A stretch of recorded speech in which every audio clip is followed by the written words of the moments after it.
आज के इस लीगल वीडियो में हम भारतीय साक्ष्य अधिनियम 1872 के अंतर्गत आने वाले जो लिखित है वह लिखित द्वारा ही साबित होगा नामक टॉपिक का अध्ययन करेंगे। चलिए शुरू करते हैं। प्रश्न ये पूछा जाता है जो लिखित है वह लिखित द्वारा ही साबित होगा, इसके अपवाद को बताइए। इसका उत्तर देख लेते हैं। भारतीय साक्ष्य अधिनियम का मूलभूत सिद्धांत यह है कि न्यायालय के समक्ष सर्वोत्तम साक्ष्य प्रस्तुत किया जाना चाहिए। जो तथ्य साबित किया जाना है, यदि वह दस्तावेज के रूप में है तो दस्तावेज ही उस तथ्य का सबसे अच्छा साक्ष्य होता है। इसलिए ऐसे तथ्य को दस्तावेज द्वारा ही साबित किया जाना चाहिए। विधि का सूत्र है, जो भी बात लिखित रूप में है उसे लिखित द्वारा ही साबित किया जाना चाहिए। दस्तावेजी साक्ष्य मौखिक साक्ष्य से श्रेष्ठ समझा जाता है। इसके निम्नलिखित 3 प्रमुख कारण हैं। नंबर 1, दस्तावेजी साक्ष्य अधिक स्थायी होते हैं। नंबर 2, ये अधिक विश्वसनीय होते हैं। नंबर 3, दस्तावेजी साक्ष्य सत्यता जांचने के लिए बेहतर साक्ष्य होते हैं। उपरोक्त विशेषताओं के कारण दस्तावेजी साक्ष्य की उपस्थिति में मौखिक साक्ष्य प्राय अपवर्जित कर दिए जाते हैं। अधिनियम का अध्याय 6 धारा 91 से धारा 100 दस्तावेजी साक्ष्य द्वारा मौखिक साक्ष्य के अपवर्जन के विषय में प्रावधान करती है।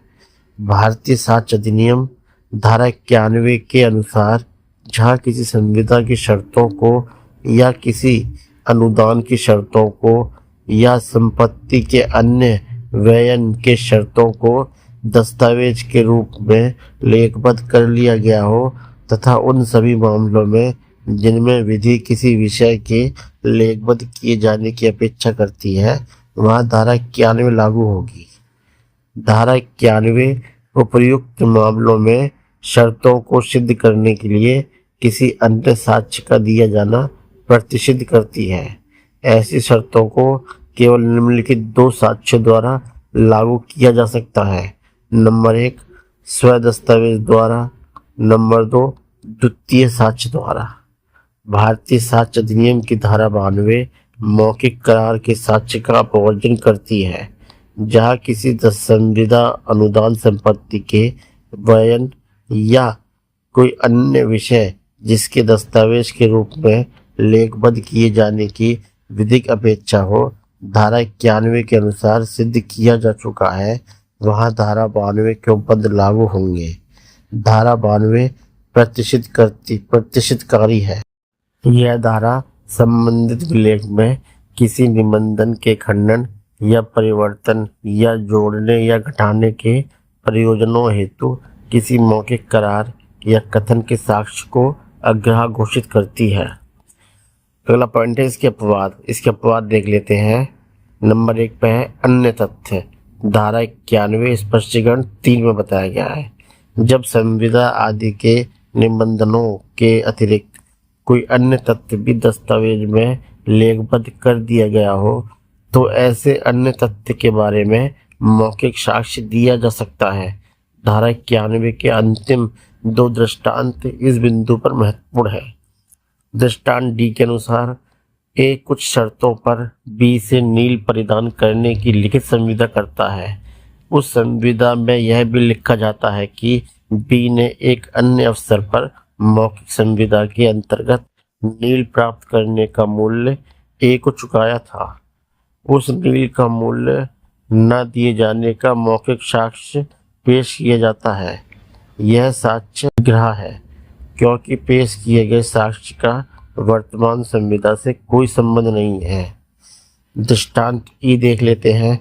यदि बी द्वारा दिए गए धन की रसीद ए देता है तथापि संदाय करने की बाबत मौखिक साक्ष्य ग्राह्य है क्योंकि उस रसीद में किसी संविदा के या अनुदान के या संपत्ति के अन्य के निबंधों में से कोई भी निबंधन अंतर्विष्ट नहीं है।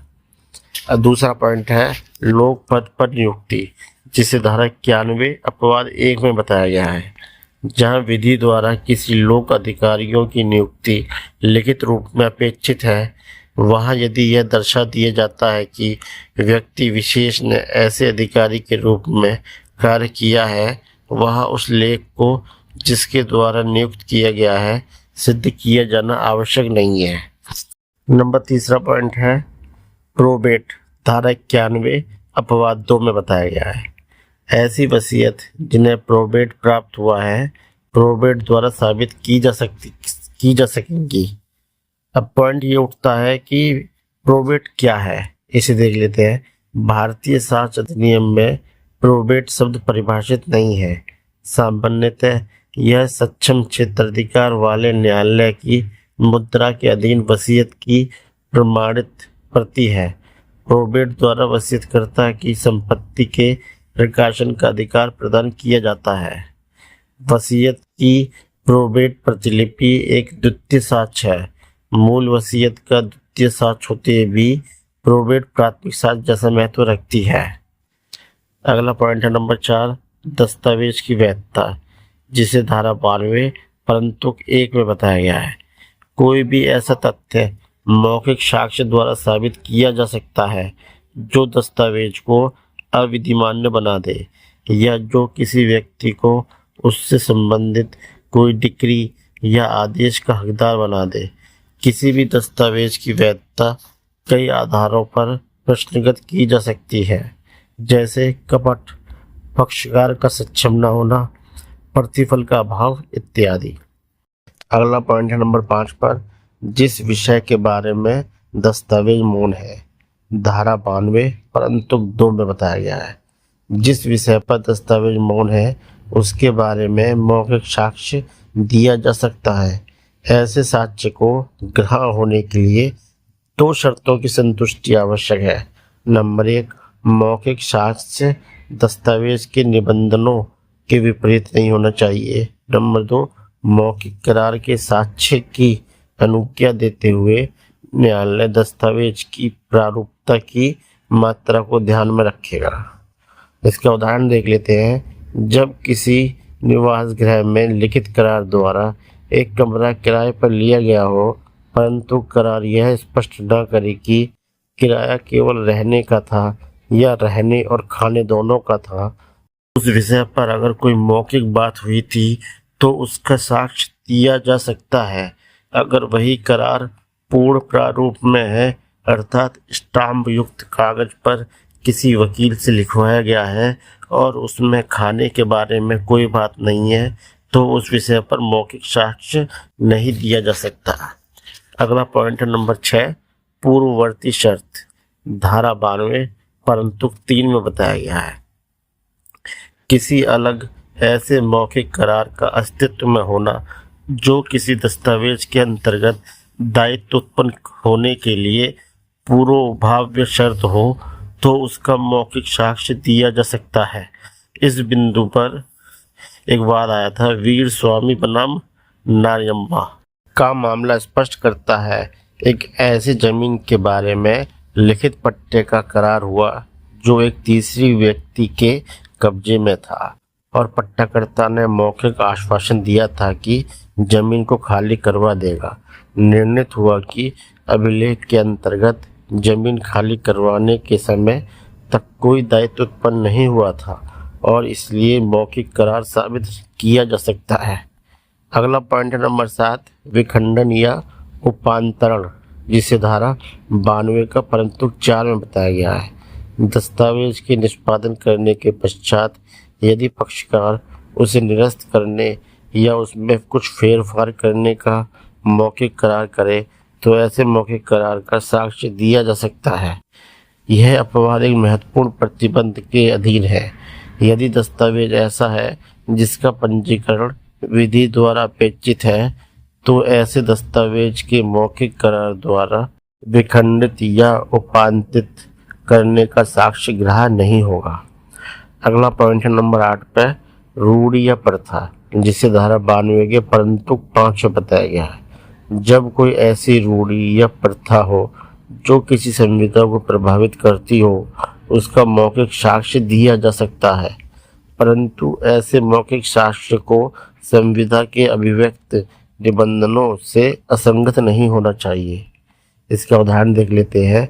जहां यह प्रथा हो कि रेल द्वारा माल बेचा जाएगा और संविदा में यह उल्लेख न हो कि माल की लदाई का खर्च कौन देगा, वहां मौखिक साक्ष्य पेश किया जा सकता है कि उस व्यापार की रूढ़ी के अनुसार विक्रेता ही माल की लदाई का खर्च देगा।